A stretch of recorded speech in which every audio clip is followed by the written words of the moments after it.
paano mapasama? O paano ba sumali sa dinami-daming nagpakawalang atake? Baka kailangan kong maghulog ng barya para madagdagan pa ang oras ko dito kung sakaling mabato. Manak ko ng mabato. Pag sinabi ko na ititigil ko na to, set up yun para sa'yo, parang Massacre 44, mama sa pano pa. Kamusta? Balita ko, kamusta? Yung bawat tira ng pag-aking sa kamla napunta, inaabangan ko pa naman parang ambagan sa inuman na yung madal sa pulutan sa kwentuhan, hindi ba naubos yan? Pero kahit na ganoon, sinasanay ko aking sarili. Ganyan talaga pag mabait ka, lahat ay nawiwili. Kaya dapat pinipili, mag-isipan na mabuti. Walang masama na kumilatis kaysa sa huli ka magsisi.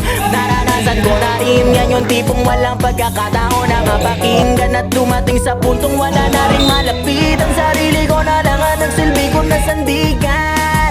Kaya walang may karapatan